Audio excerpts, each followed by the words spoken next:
Hello everyone, welcome to our channel.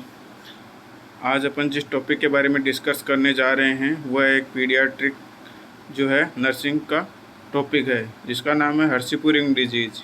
हर्सिपुरिंग disease का दूसरा नाम से भी जाना जाता है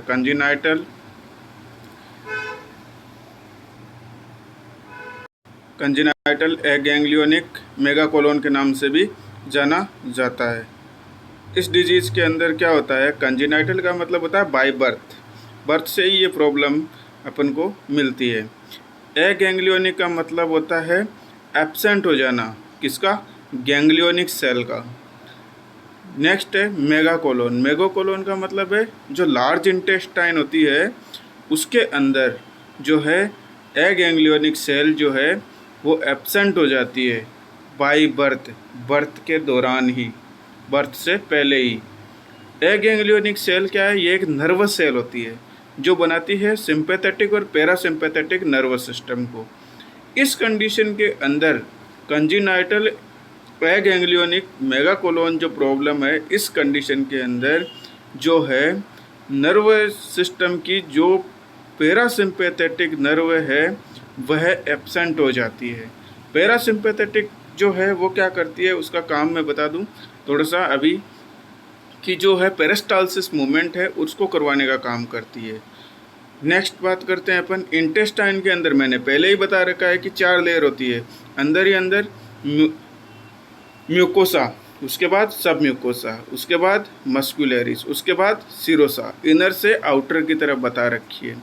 अब इस प्रॉब्लम के अंदर जो सब म्यूकोसा और म्यूकोसा की जो लेयर होती है, उन लेयर्स के अंदर जो एगैंग्लियोनिक प्रॉब्लम है वो क्रिएट हो जाती है। एगैंग्लियोनिक का मतलब जो नर्व सेल है, पैरासिम्पैथेटिक नर्वस सेल, वो एक्टिव नहीं हो पाती है।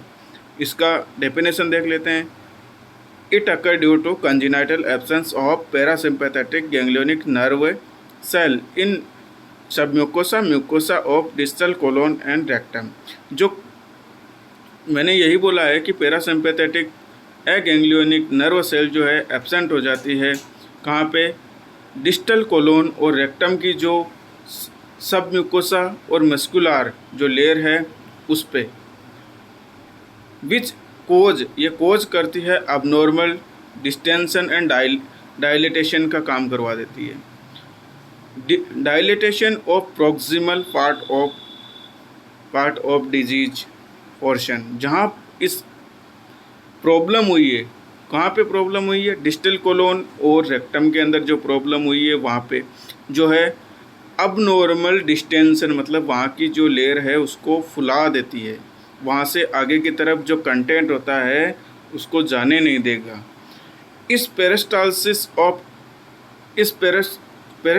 ऑफ इंटेस्टाइन ड्यू टू क्यों होता है, क्योंकि अर्बन फ्लेक्सस और इनर फ्लेक्सस मेजेंट्रिक फ्लेक्सस पाया जाता है वहाँ पे।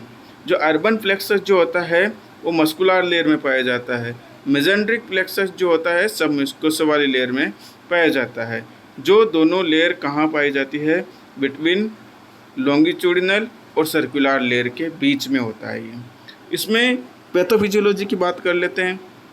जब नर्वस सेल नहीं होगी, nervous cell parasympathetic nervous cell नहीं होगी कहाँ पे, कोलोन और रेक्टम के अंदर, तो प्लेक्सस नहीं है तो पेरिस्टालसिस मूवमेंट नहीं आएंगे, पेरिस्टालसिस मूवमेंट नहीं आएंगे तो जो वेस्ट कंटेंट है, कचरा है, वो स्टूल जो है वो कलेक्शन होता चला जाएगा, कलेक्शन होते रहेगा तो वहाँ पे कोलोन की साइज़ बढ़ जाएगी। ये एक क्या है, फंक्शनल ऑब्स्ट्रक्शन पैदा कर देगी वहाँ पे। फंक्शनल ऑब्स्ट्रक्शन मतलब जो प्रॉपर फंक्शन होने चाहिए, जो फिजियोलॉजी होनी चाहिए वह नहीं हो पाती है। इसमें मोस्ट कॉमनली हर्सिपुरिंग डिजीज जो है कहाँ पे देखने को मिलती है, रेक्टोसिग्मोइड कोलोन के अंदर। ये जो है प्रॉब्लम कहाँ देखने को मिलती है, रेक्टोसिग्मोइड कोलोन के अंदर। नेक्स्ट बात करते हैं मेनली एसोसिएटेड ये किसके साथ देखने को मिलती है, डाउन सिंड्रोम वाले पेशेंट के अंदर, बच्चों के अंदर। कारण क्या है, due to improper migration of embryonic neural crest into the colon और रेक्टम। जो न्यूरल क्रस्ट है वो अच्छे से रेक्टम और कोलोन तक नहीं पहुंच पाते हैं, तो वो वहाँ नहीं पहुँचेंगे तो वहाँ पे अच्छे से डेवलपमेंट नहीं होगा तो ये प्रॉब्लम क्रिएट होगी। नेक्स्ट हो सकता है एम्ब्रियोजेनिक न्यूरल क्रस्ट जो है should be reach up to 12 week of gestational age in colon. तो ये जो न्यूरल क्रस्ट है वो इन यूट्रस के अंदर जब बच्चा होता है तो 12 वीक पर ये न्यूरल क्रस्ट इंटेस्टाइन तक पहुंच जाते हैं, क्योंकि पूरी बॉडी में नर्वस सिस्टम को एक्टिव करना है। तो ये तो है नहीं कि वहीं से बनता है, नहीं, ब्रेन से बनेगा। ब्रेन और स्पाइनल कॉर्ड पहले बनेंगे, वहीं से न्यूरल क्रस्ट जो है छोटी छोटी सेल वहाँ जाएगी और वहाँ पे उसका डेवलपमेंट करवाएगा। असेसमेंट करो बच्चे का क्या प्रॉब्लम हुई। न्यूबॉर्न बच्चे को अलग से अपन असेस करते हैं और चाइल्ड को अलग से। न्यूबॉर्न के अंदर अगर बात करें तो newborn does not pass meconium up to 24 hour. अगर बच्चा अभी अभी जन्मा है वो 24 घंटे के अंदर अंदर स्टूल पास आउट नहीं कर पा रहा है, तो इस कंडीशन के अंदर हो सकता है उस बच्चे के अंदर हर्षपुरिंग डिजीज है। 90% चांसेस के अंदर बच्चा जो है 24 घंटे के अंदर अंदर स्टूल पास आउट कर सकता है। यदि 90 में नहीं है तो 99% है, 99% है कि 48 घंटे के अंदर अंदर स्टूल पास आउट करेगा बच्चा। अगर कलेक्शन हुआ है स्टूल का तो अमाउंट इंक्रीज बढ़ेगी, गैस इंक्रीज होगी, तो इस पेट बच्चे का जो है पेट का जो साइज़ है, एब्डोमेन का जो साइज़ है वो बढ़ा हुआ देखने को मिलेगा। डिस्टेंशन, बच्चे के अंदर वोमिटिंग होगी, वो बिलियस मतलब जो इंटेस्टाइन से कंटेंट जो है स्मॉल इंटेस्टाइन में जाएगा, स्टमक में जाएगा। स्टमक में जो है डुडेनम के अंदर जो है बाइल है और जो लीवर सिक्रेशंस के जो बाइल सिक्रेशंस है वो सारे माउथ के द्वारा बाहर आएंगे, इसलिए इसको बिलियस वोमिटिंग बोला है। डिहाइड्रेट रहेगा पेशेंट, क्योंकि बच्चे के इंटेस्टाइन में अच्छे से एब्जॉर्प्शन नहीं होगा तो डिहाइड्रेशन देखने को मिलेगा। बच्चा जो हाइपोवोलेमिक शॉक की कंडीशन को शॉक करेगा। इस बच्चे के अंदर अच्छे से देखो, मैंने डायग्राम बना के दिखा रखा है, म्यूकोसा वाली लेयर ब्रेकडाउन होगी तो माइक्रो ऑर्गेनिज्म भी एंटर करेगा, और एंटर करेगा तो म्यूकोसा जो है वहाँ से ब्लड का भी रिलीज होना स्टार्ट हो जाएगा। इस कंडीशन के अंदर कॉम्प्लिकेशन की बात करें तो एंटेरोकोलाइटिस देखने को मिलता है।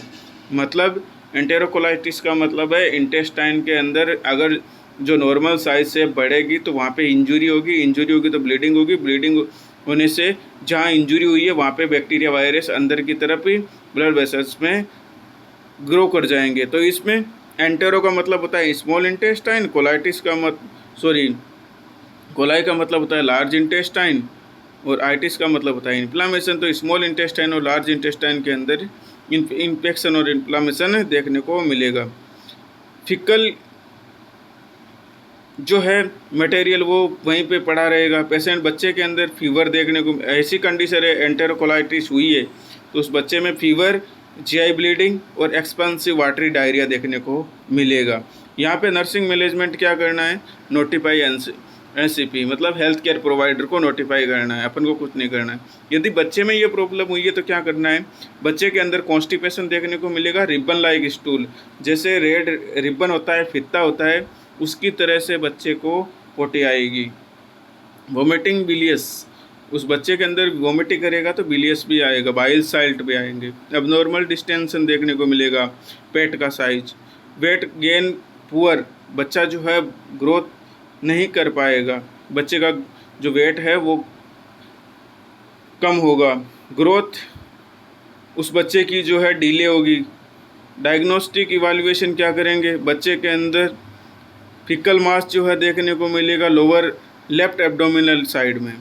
अपन अगर पाल्पेट करेंगे बच्चे को तो लोअर साइड लेफ्ट, जो एब्डोमेन का लोअर साइड है लेफ्ट साइड में, लोअर लेफ्ट साइड में, तो वहाँ पे आपको फिकल मास ऐसा लगेगा कि गांठ बनी हुई है, ऐसा फील होगा।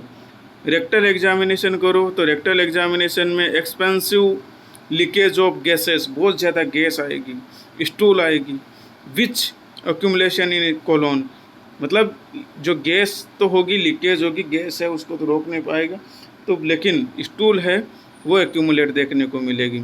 इसको बेरियम एनीमा बेरियल एनीमा जो है वो देना होता है, जो लोकेशन को ऑब्स्ट्रक्शन करके,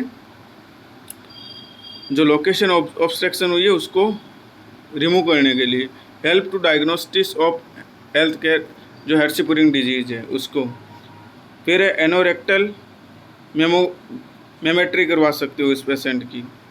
प्रेशर एट इंटरनल जो है एंटीरियर एनल स्पिक्टर है fail to drop during anorectal procedure.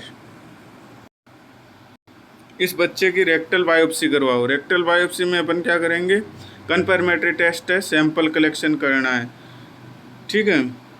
तो रेक्टल बायोप्सी इसका कन्फर्मेटरी टेस्ट है। इसमें क्या करना है, जो वहाँ से रेक्टम से जो है टिश्यू का टुकड़ा लेना है तो कन्फर्मेटरी टेस्ट है बायोप्सी। मैनेजमेंट क्या करोगे, लो रेजिडुअल डाइट जो है उस पेशेंट को दोगे, मतलब स्मॉल अमाउंट में अपन को फूड देना है ताकि स्मॉल अमाउंट में स्टूल पास आउट हो। लो फाइबर डाइट देना है, मिल्क नहीं देना है, लो रेजिडुअल डाइट कहलाती है ये, सॉरी। इसमें लो फाइबर डाइट में से मिल्क को जो है निकाल दोगे तो वो कंडीशन कहलाएगी लो रेजिडुअल डाइट। स्टूल सॉफ्टनर दोगे, लैक्टोलोज, आइसोटोनिक एनिमा दे सकते हो उसको 300 ml NS के अंदर। नो शिफ्टिंग ऑफ स्टूल, तो अगर स्टूल फिर भी नहीं निकल रहा है तो सर्जरी करवाओ। सर्जरी पुल थ्रू सर्जरी, मतलब पुल थ्रू सर्जरी के अंदर क्या करना है, ये जो स्मॉल इंटेस्टाइन का जो पार्ट है ऊपर से काटो नीचे से काटो, उसका टुकड़ा काट के हटा दो, काट के दोनों को तिरछा जोड़ दो।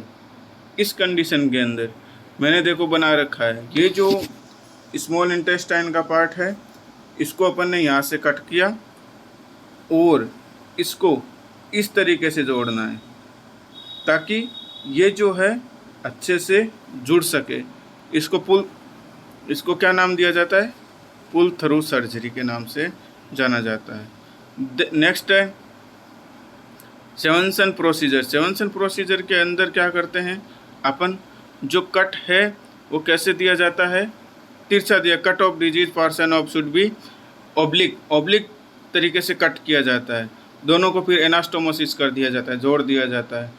ड्यूअल प्रोसीजर के अंदर क्या किया जाता है, अपन को डिस्टेंस डिजीज पार्ट को जो है प्रेजेंट एट रेक्टम के अंदर जो है डिजीज पार्ट प्रेजेंट होता है उसको 3 से 4 सेंटीमीटर में कट करके दोनों को जोड़ दिया जाता है। फिर Soave procedure outer large of colon जो है उनको कट करके नीचे वाले दोनों पार्ट को जोड़ दिया जाता है। प्री ऑपरेटिव, ऑपरेशन से पहले क्या करेंगे अपन, ऑपरेशन से पहले अपन को लो रेजिडुअल डाइट उस बच्चे को दो। मॉनिटर करो एब्डोमिनल गर्थ, जो एब्डोमिनल की गर्थ है उसकी जो है मॉनिटर करो। फिर फाइंड आउट एब्डोमिनल डिस्टेंशन, कितना एब्डोमिनल डिस्टेंशन हुआ है उसको फाइंड आउट करो। नॉर्मली 32 सेंटीमीटर से कम होना चाहिए। सेमीपोलर पोजीशन दो बिकॉज डिस्टेंशन हुआ है अबनॉर्मल और शिफ्टिंग हुई है किसका, डायफ्राम का, कहाँ, अपवर्ड इन सुपाइन पोजीशन। अगर बच्चे को आप सुपाइन पोजीशन दोगे तो नीचे की तरफ अपना एब्डोमन होता है, वहाँ पे गैस का जो है डिस्टेंशन हो रखा है तो वो प्रेशर डालेगा डायफ्राम पे, डायफ्राम जिससे क्या होगा ऊपर की तरफ शिफ्ट करेगा। उसको बचाने के लिए अपन को क्या देनी है, सेमीपोलर पोजीशन देनी है। यदि अपन ने सुपाइन पोजीशन दे दी तो बच्चा जो है ब्रीथिंग नहीं कर पाएगा अच्छे से और बच्चे के अंदर ऑक्सीजन लेने से प्रॉब्लम होगी, ऑक्सीजन लेने में प्रॉब्लम होगी। और क्या कर सकते हैं, डेली रेक्टल इरिगेशन करो, बच्चे का जो है रेक्टम को अच्छे से वॉश करो। मॉनिटर करो साइन ऑफ हाइपोवोलेमिक शॉक, यदि बच्चे के अंदर हाइपोवोलेमिक शॉक हो रहा है तो उसको मॉनिटर करना है। क्या साइन आएंगे, बीपी कम देखने को मिलेगी, हार्ट रेट बढ़ा हुआ मिलेगा, रेस्पिरेटरी रेट जो है वो भी बढ़ी हुई देखने को मिलेगी। मोस्ट कॉमन है ये। नेक्स्ट है पोस्ट ऑपरेटिव नर्सिंग केयर। क्या कर सकते हैं, मॉनिटर करो एब्डोमिनल गर्थ को जो है मॉनिटर करना है। फिर क्या करना है, assess the surgery site for sign of infection, वहाँ पे कोई इन्फेक्शन तो नहीं हुआ है वो चेक करना है। क्या साइन देखने को मिलता है, रेडनेस, स्वेलिंग और पस वहाँ पे देखने को मिल सकता है। पेशेंट को NPO रखो, मतलब नील पर ओरली कुछ नहीं देना उसको। Bowel sound are not appear, जब तक उसके साउंड नहीं आ जाते एब्डोमेन के तब तक। बाउल साउंड अपीयर होने के बाद, बाउल साउंड आने के बाद कब देते हैं, 48 से 72 घंटे के बाद। सर्जरी हुई बच्चे की, सर्जरी होने के बाद उसको कुछ नहीं देना है। कब देना है? जब बाउल साउंड आ जाए। बाउल साउंड कब आ जाएगा? उसके भी बाउल साउंड आने के बाद भी 48 से 72 घंटे बाद उसको खाना पीना दिया जाता है। फिर बच्चे को आईवी लाइन दे दो। आईवी लाइन जो है बच्चे को देना है। और क्या करना है? Monitor NG tube till for intermittent. इस बच्चे को सक्शनिंग भी करती रहनी है। फिर उसके बाद क्या करूँ? Assess sign of over hydration. बच्चे को ओवर हाइड्रेशन, डिहाइड्रेशन से बचाना है तो देखते हुए ये भी असेस करते हुए रहना है। एजुकेट करना है पेरेंट अबाउट द कोलेस्टोमिक केयर। बच्चे के पेरेंट्स को भी एजुकेट करना है कि इसकी केयर कैसे की जाती है। थैंक यू, धन्यवाद लिसन करने के लिए।